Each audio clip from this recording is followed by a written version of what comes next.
12월 24일 크리스마스 이브였습니다. 특별한 국제 뉴스도 없었고 경제 호재도 없었어요. 그런데 환율이 하루 만에 30원 넘게 떨어졌습니다. 1480원대에서 1450원대로 가격대 자체가 바뀌어버린 거죠. 대체 무슨 일이 벌어진 걸까요? 정부가 움직인 겁니다. 근데 단순히 달러를 푼 게 아니에요. 국민연금까지 동원됐을 가능성이 높습니다. 문제는 그게 공짜가 아니라는 거예요. 연말 환율을 억지로 끌어내리는 대가를 누군가는 치러야 합니다. 그게 누구냐고요? 결국 우리들의 노후 자금일 수 있어요. 정부가 연말에 환율을 인위적으로 끌어내리는 건 어제 오늘 일이 아닙니다. 매년 반복되는 관례 같은 거예요. 이유가 뭘까요? 통계 때문이에요. 정부의 주요 경제 지표들이 연말을 기준으로 작성되거든요. 수치를 조금이라도 좋게 보이게 하려면 연말 환율을 관리해야 합니다. 이른바 통계 마사지라고 불리는 거죠. 특히 중요한 게 12월 30일 종가예요. 왜냐면 국내 기업들과 금융회사들의 회계 결산이 바로 이 날짜를 기준으로 이루어지거든요. 환율이 1,550원으로 끝나느냐 1,450원으로 끝나느냐에 따라 기업의 부채 규모가 완전히 달라 보입니다. 같은 100만 달러 빚이라도 환율에 따라 원화로는 15억 5천만 원이 될 수도 있고 14억 5천만 원이 될 수도 있으니까요. 무려 1억 원 차이가 나는 거예요. 기업 하나만 그런 게 아닙니다. 달러 부채가 있는 모든 기업, 모든 금융사, 심지어 국가 부채까지 이 숫자에 영향을 받아요. 대한민국 전체의 빚이 얼마인지가 연말 환율 하나에 좌우되는 거죠. 그래서 정부는 연말만 되면 환율 관리에 사활을 거는 겁니다. 지표가 나빠 보이면 국가 신용 등급에도 영향을 미칠 수 있고 외국인 투자자들의 시선도 달라지니까요. IMF나 무디스 같은 국제기구와 신용평가사에서 발표하는 보고서에도 이 숫자가 그대로 들어갑니다. 한번 낙인이 찍히면 회복하는데 몇 년이 걸려요. 결국 연말 환율은 단순한 숫자가 아니라 대한민국 경제의 성적표를 좌우하는 핵심 변수인 셈이에요. 정부가 필사적으로 관리하려는 이유가 바로 여기에 있습니다. 정부가 본격적으로 개입하기 전에 보내는 신호가 있습니다. 차트를 보면 알 수 있어요. 12월 22일과 23일 사이에 환율 차트를 한번 보세요. 굉장히 이상하게 생겼거든요. 마치 심장 박동 그래프처럼 위아래로 급격하게 출렁입니다. 톱니바퀴처럼 지그재그로 움직이는 거예요. 평소 환율 차트는 어느 정도 방향성을 갖고 움직이거든요. 오르면 오르는 대로, 내리면 내리는 대로 흐름이 있죠. 근데 이 구간은 완전히 달라요. 방향을 잡지 못하고 미친 듯이 흔들립니다. 이게 자연스러운 시장 흐름일까요? 아니에요. 이건 정부가 시장과 힘겨루기를 하고 있다는 증거입니다. 환율이 오르려고 하면 정부가 달러를 팔아서 끌어내리고 시장이 다시 밀어올리면 또 끌어내리고 이 과정이 반복되면서 차트가 지저분해지는 거예요. 왜 이런 짓을 할까요? 시장에 경고 메시지를 보내는 겁니다. 여기서부터는 안 된다. 이 선을 넘으면 가만 안 두겠다는 의지를 보여주는 거죠. 트레이더들 입장에서 생각해보세요. 환율이 오를 거라고 베팅했는데 정부가 이렇게 강하게 나오면 무섭잖아요. 괜히 맞섰다가 손해볼 수 있으니까요. 정부는 바로 이 공포심을 노리는 겁니다. 그리고 이 과정에서 정부는 또 하나의 정보를 얻어요. 시장의 매수 힘이 얼마나 센지 테스트하는 거예요. 우리가 달러를 이만큼 풀었을 때 시장이 어떻게 반응하는지, 연말 종가 관리를 위해 얼마나 많은 물량이 필요한지 계산합니다. 일종의 정찰 작전인 셈이에요. 이 테스트가 끝나면 본격적인 공격이 시작됩니다. 영화 반지의 제왕 보셨어요? 간달프가 다리 위에서 발록을 막아서며 외치는 장면이 있죠. 너는 지나가지 못한다. 정부가 지금 딱 그 짓을 하고 있는 겁니다. 1485원이라는 선을 긋고 절대 넘어오지 못하게 막고 있어요. 톱니바퀴 차트를 만드는 이유가 바로 이거예요. 시장 참여자들에게 공포를 심어주는 겁니다.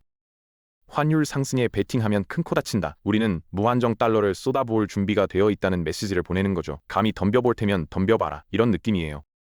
실제로 이 전략은 꽤 효과가 있어요. 대부분의 트레이더들은 정부와 정면으로 맞서기를 꺼리거든요. 정부는 외환 보유고라는 무기를 갖고 있으니까요. 한국의 외환 보유고가 4천억 달러가 넘습니다. 개인이나 기관 투자자가 아무리 달러를 사들여도 정부가 물량으로 밀어붙이면 버티기 힘들어요. 그래서 정부가 강하게 나오면 일단 물러서는 게 합리적인 선택이 됩니다. 하지만 정부도 무작정 달러를 쏟아붓지는 않아요. 그건 외환 보유고 낭비니까요. 쓸데없이 총알을 낭비할 수는 없잖아요. 그래서 먼저 소규모로 개입하면서 시장을 테스트합니다. 시장의 에너지가 얼마나 강한지, 매수 세력이 얼마나 끈질긴지 확인하는 거예요. 이 정찰전에서 정보를 충분히 수집하면 그 다음 단계로 넘어갑니다. 물량을 확보하고 결정적인 순간에 한 방을 날리는 거죠. 크리스마스 이브에 30원을 끌어내린 게 바로 그 한 방이었습니다. 간달프의 지팡이가 내리꽂힌 거예요. 발록은 깊은 곳으로 떨어졌고요. 정부의 1차 방어선은 1485원이었습니다. 여기를 뚫리면 안 된다는 거였죠. 톱니바퀴 차트를 만들면서 시장을 테스트한 후 정부는 본격적인 공격에 나섰어요. 대량의 달러를 쏟아부어서 환율을 한 단계 끌어내렸습니다. 그리고 2차 방어선을 1460원으로 새롭게 설정했어요. 이제 이 선이 새로운 마지노선이 된 겁니다. 방어선을 한 단계 낮춘 건 전략적인 선택이에요. 1485원에서 계속 버티면 시장이 계속 도전해 오거든요. 아예 한 방에 밀어버려서 기선을 제압한 거죠. 크리스마스 이브 아침에 무슨 일이 벌어졌는지 아세요? 환율이 슬금슬금 1460원에 다가갔어요. 시장이 정부를 테스트하기 시작한 겁니다. 정말로 막을 힘이 있는지 확인하려고요. 정부는 즉각 반응했습니다. 달러를 쏟아부어서 환율을 급격히 끌어내렸어요. 연말까지 이 선을 지키겠다는 의지를 분명히 보여준 거죠.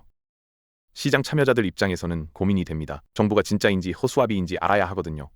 만약 정부가 허수아비라면 1460원 방어는 실패할 거고 환율 상승에 베팅한 사람들이 돈을 벌겠죠. 하지만 정부가 진심이라면 괜히 맞섰다가 손해만 봅니다. 그래서 시장은 계속 탐색전을 벌여요. 마치 복싱 경기에서 잽을 날리면서 상대방의 방어력을 체크하는 것과 같아요. 지금까지의 정황을 보면 정부는 연말 종가 관리 정도는 성공할 것 같습니다. 하지만 만약 실패한다면 정부의 환율 관리 능력에 치명적인 결함이 드러나는 거예요. 왜 정부가 12월 마지막 날 환율에 이렇게 집착하는지 궁금하시죠? 기업들의 재무제표와 직결되기 때문이에요. 요즘 한국 기업들 중에 미국에 투자하려고 달러로 자금을 조달한 곳이 많거든요. 반도체 공장 짓겠다, 배터리 공장 세우겠다 하면서 수십억 달러씩 빌렸어요. 이 달러 부채가 연말 종가 환율을 기준으로 원화로 환산되어 장부에 기록됩니다. 여기서 마법이 일어나요. 환율이 1550원일 때와 1450원일 때 같은 부채가 완전히 다르게 보이거든요. 예를 들어 볼게요. 어떤 기업이 10억 달러를 빌렸다고 쳐요. 환율이 1550원이면 이 부채는 월화로 1조 5500억 원이에요. 근데 환율이 1450원이면 1조 4500원이 됩니다. 무려 1000억 원 차이가 나요. 실제로 갚아야 할 돈은 똑같은 10억 달러인데 장부상으로는 부채가 1000억 원이나 줄어든 것처럼 보이는 거죠. 이걸 분장 효과라고 불러요. 화장을 해서 예뻐 보이게 만드는 것처럼 환율을 낮춰서 재무제표를 예쁘게 만드는 거예요. 기업 하나만 그런 게 아닙니다. 삼성, SK, 현대차 같은 대기업들 상당수가 달러 부채를 갖고 있어요. 해외에서 자금을 조달하는 게 금리 면에서 유리할 때가 많거든요. 정부가 환율을 100원만 낮춰줘도 대한민국 기업 전체의 부채가 수조 원 줄어든 것처럼 보여요. 투자자들이 재무제표를 볼 때 기업이 훨씬 건강해 보이는 거죠. 신용등급 평가에도 영향을 미치고요. 정부 입장에서는 일석이조예요. 환율 하나 관리해서 기업들 재무 건전성을 지켜주는 셈이니까요. 기업만 해당되는 게 아닙니다. 은행들도 마찬가지예요. 은행의 건전성을 평가하는 지표 중에 BIS 비율이라는 게 있거든요. 국제결제은행 자기자본 비율이라고 하는데 쉽게 말해서 은행이 얼마나 튼튼한지 보여주는 숫자예요. 이 비율이 일정 수준 아래로 떨어지면 은행이 부실하다는 딱지가 붙습니다. 금융당국의 감시 대상이 되는 거죠.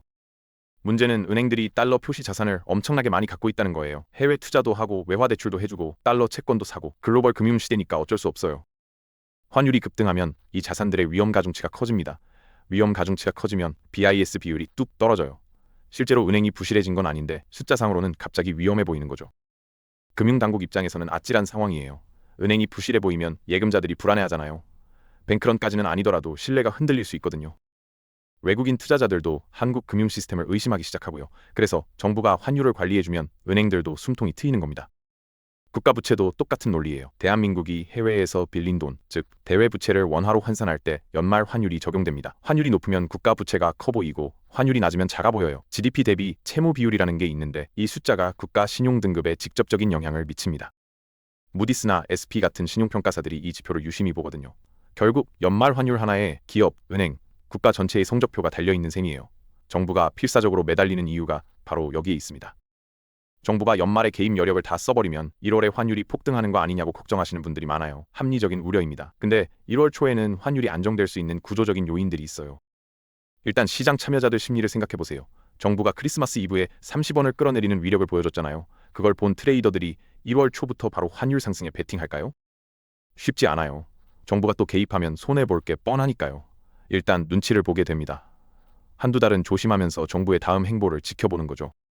그리고 수급 측면에서도 1월은 달러 공급이 늘어나는 시기예요. 왜냐하면 수출 대기업들이 연말에 밀어내기로 수출한 대금이 1월과 2월에 들어오거든요. 연말에 실적 맞추려고 수출을 몰아서 하잖아요. 그 대금이 들어오면 달러를 원화로 바꿔야 합니다. 직원들 월급도 줘야 하고 협력업체 대금도 줘야 하니까요.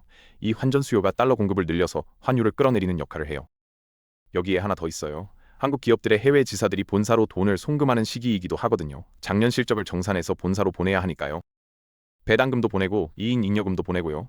설 명절도 앞두고 있어서 기업들의 자금 수요가 몰립니다. 보너스도 줘야 하고 명절 상여금도 줘야 하니까요. 이런 요인들이 겹치면서 1월 초에는 자연스럽게 달러 공급이 늘어나요. 정부도 이걸 계산에 넣었을 거예요. 1월 수급 상황이 우호적이라는 걸 알았기 때문에 12월 말에 과감하게 개입한 거죠. 정부의 환율 개입이 늘 성공하는 건 아닙니다. 역사를 돌아보면 뼈아픈 교훈들이 있어요. 1997년 외환 위기 때 무슨 일이 벌어졌는지 아세요? 정부가 환율 방어하겠다고 외환 보유고를 쏟아부었어요. 근데 시장의 힘을 이기지 못했습니다. 투기 세력들이 밀려오는데 정부 혼자 감당이 안 됐던 거예요. 결국 외환 보유고가 바닥나면서 국가 부도 직전까지 갔죠. IMF한테 손 벌리는 치욕을 겪었어요. 금 모으기 운동까지 했었잖아요. 그때의 트라우마가 아직도 남아 있습니다. 다행히 지금은 그때와 상황이 많이 달라요. 민간과 기업의 달러 보유량이 엄청나게 늘었거든요. 외환 보유고도 4천억 달러가 넘고요. 1997년식 외환 위기가 똑같이 재현될 가능성은 낮습니다. 하지만 2008년 금융위기 사례는 좀 다르게 봐야 해요. 당시 정부가 1,000원대 환율을 지키겠다고 개입했었거든요. 결과가 어땠냐면요. 실패했어요. 환율이 1,570원까지 폭등했습니다. 정부 혼자 힘으로는 막을 수가 없었던 거예요. 리먼 브라더스 파산 이후 글로벌 자금이 빠져나가는 속도가 너무 빨랐거든요. 결국 어떻게 진정됐는지 아세요? 미국이랑 통화 스와프를 체결하고 나서야 안정됐어요. 한미 통화 스와프는 일종의 달러 무제한 지원 약속이거든요. 미국이 뒤를 봐주니까 시장이 안심한 거죠. 이 사례가 시사하는 바가 커요. 급격한 위기 상황에서는 정부의 개입만으로 시장의 거대한 흐름을 막는 데 한계가 있다는 거예요. 지금 당장은 아니더라도 이런 역사적 교훈을 기억해둘 필요가 있습니다.